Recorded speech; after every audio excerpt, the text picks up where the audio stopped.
पुण्याच्या राजगडमध्ये श्रीनाथ हॉटेलमधील वेटरसह एकावर गोळीबार झालाय।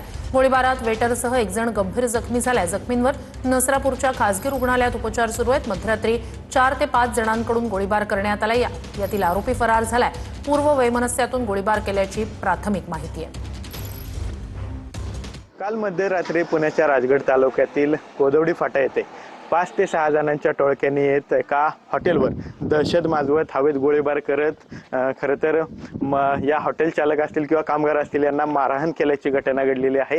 ज्या ठिकाणी ही घटना घडली त्या हॉटेल श्रीनाथ बाहेर मी आता आलेलो आहे आणि या ठिकाणी पाहिलं तर अशा प्रकारे या खुर्च्या ज्या आहेत त्यांची मोडतोड करत ही गाडी पाहिलं तर या गाडीची सुद्धा या टोळक्यांकडून खरं तर तोडफोड जी आहे ती करण्यात आलेली आहे। पोलिसांकडून या आरोपींचा शोध घेतला जातो। ही मारहाण केल्यानंतर आरोपी जे आहेत त्या ठिकाणून फरार झालेले आहेत। मिळालेल्या पुराव्याच्या आधारे सध्या पोलीस जो आहे तो या आरोपींचा शोध घेत आहेत। सध्या जे हॉटेल चालक आहेत आणि जे कामगार आहेत तो सध्या जखमी आहेत। नसरापूर येथील एका खासगी रुग्णालयात त्यांच्यावर उपचार सुरू आहेत। मात्र तुषार सनेसह विनय जगताप, TV9 मराठी, राजगड।